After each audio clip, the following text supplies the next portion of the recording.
السلام عليكم ورحمة الله، مرحبا بكم، مساكم بخير. حلقة جديدة وحلقة اليوم حنتكلم على منتجات دكتور بلوي. اللي ما يعرفش هم منتجات دكتور بلوي، هم منتجات من شركة إليت هير خاصة بالشعر وما بعد زراعة الشعر أو حتى كاهتمام.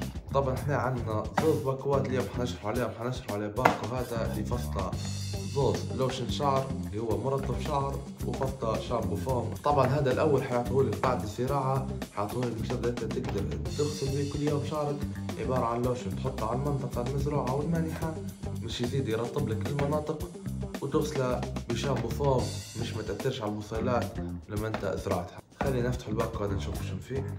عندنا زي ما قلت لكم زوز لوشن شعر اللي هو كريم مرطب شعر، وواحد شامبو فوم. طبعا بعد زراعة الشعر حتحتاجوهم جدا لأن منطقة الزراعة قاعدة كيف تشد، فتحتاجوا تغسلوهم بعناية، فتحتاجوا تحطوا كريم لوشن مرطب للشعر، وتحتاجوا تغسلوهم بشامبو فوم.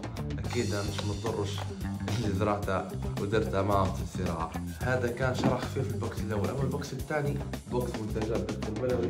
من غير ما نتكلم من شكله تقدر تعرف انه هو حاجة قوية. خلينا نفتحه مع بعضنا. زي ما تشوفوا هذا توقيع دكتور بلوي.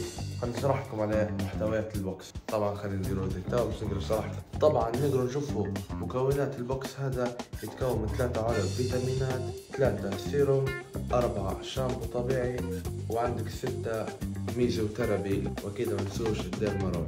ونبدأ نتكلموا بالفيتامينات اللي هي هو الفيتامينات هادو من منتجات دكتور بلوي من إليت هير.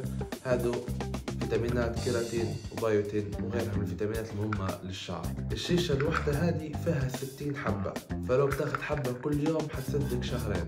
لو بتاخد حبة في الصبح وحبة في العشية أو حبة في الليل حتسدك شهر كامل.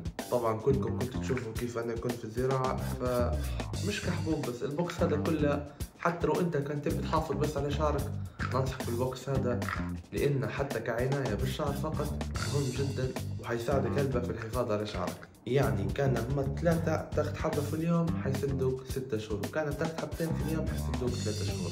نجو توا يصيروا بخاخ الشعر. طبعا يجيك بالشكل هذا. والميزة اللي عجبتني في الشيء هذه اللي ميزة على غيرها ان هذه تقدر تحركها 360 درجة زي ما تشوفوا، فتقدر تبخ براحتك. هذا السيروم هو نسخة محسنة من المونوكسيديل، مصنوع كله بمواد طبيعية، فلو حتى قطعت عليه مش هيأثر على شعرك، مش هيتساقط. يعني المنتج هذا حتى لو انت قطعت عليه مثلا مش هيديلك اعراض جانبيه زي المنتجات الثانيه. قطعت عليه بيوقف الانتاجيه فقط، يعني مش زي المنتجات الثانيه ممكن توقف عليها لا خلاص يبدا يصير لك تساقط. لا، انت وقفت عليه باذن الله ما يصيرلكش تساقط اكثر في شعرك. فهذا يعتبر زي المونوكسيديل او سيروم نسخه محسنه مصنوع بمواد طبيعيه 100%. طريقه استعمالها 6 بخات على الراس. بالنسبه لي ندير 6 بخات فوق وبعدين نوزع فيها مع التدليك على الشعر كامل. لو بتدير 6 بخات في اليوم مرة واحدة حيسدك شهرين. لو بتدير 6 بخات صبح 6 بخات في الليل حيسدك شهر. بالنسبة للميزوثيرابي، المصل الميزوثيرابي هذا زي ما تشوفوا متكون من خلايا جذعية نباتية، يعني صحي 100% ومن دور الشعر بإذن الله، وكلها مواد طبيعية تستعملها مع الديرمارول اللي هيعطوها لكم إن شاء الله. عندنا هنا 6 ميزوثيرابي، يعني لو بتدير مرة واحدة في الشهر حيسدوك 6 شهور، ولكن يفضل من 15 20 يوم بتدير مرة. وعندنا طبعا شامبو دكتور بلوي. هذا شامبو توا من مواد طبيعية، يعني ممكن هذا استعمالها بروحها ينقص في تساقط الشعر، لأن شامبو طبيعي طبي 100%. فأغلب الشامبوات التجارية هي اللي تسبب في تساقط الشعر. فلو انت تحتاج انك انت تخفف من تساقط شعرك ننصح بمنتج شامبو دكتور بلوي من إليت هير. شامبو طبيعي 100%. بالنسبة للشامبو دي بستعمله 2 ل 3 مرات في الأسبوع. وحكيت لكم عن القنطارة هذه تنحط على الميزوثيرابي بحيث تقدر توزع بها على فرد راسك. وهيك نكون تمينا بوكس دكتور بلوي من إليت هير. إن شاء الله كنتوا عندكم كل المعلومات. طبعا طريقة طلب البوكس هذا او البوكس الصغير اللي هو بتاع بعد زراعة الشعر عن طريق الموقع اللي حطه لكم في الديسكربشن. كل المنتجات ان شاء الله متوفرة باذن الله. ولو واجهتكم اي صعوبة تقدروا تتواصلوا معي على الانستغرام.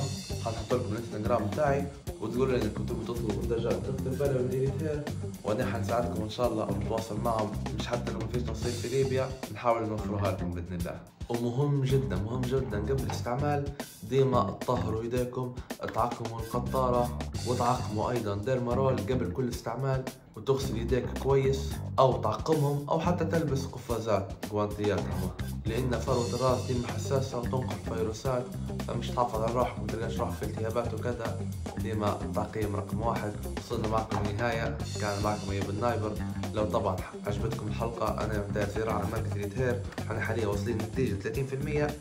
لو مهتم اكثر بزراعة الشعر تقدر تتفرج على الفيديوهات اللي فاتوا، والفيديوهات الجاية ان شاء الله حتكون مركزة اكثر على زراعة الشعر، لان انا خدت تجربة وكنت خايف فحبيت نشاركها معكم، مش تكسروا حاجة الخوف هذا وتاخذوا تجربتكم الأكثر من رائعة. لو اخترتها مع ريتهير حيكون من أفضل التجارب اللي حتاخدوها في حياتكم لو قررتوا تزرعوا في مركز ريتهير، لأنه فعلا من أفضل مراكز زراعة في العالم قولا وفعلا.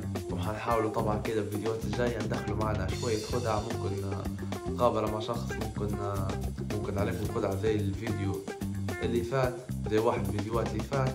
وشكرا على مشاهدتكم، ما تنسوش اللايك لو عجبكم، اللايك ينفعنا مش حيضرنا، والاشتراك لو حاب تشوف النتيجة النهائية، ولو حاب تشوف يعني الخدعة اللي نقدم فيها.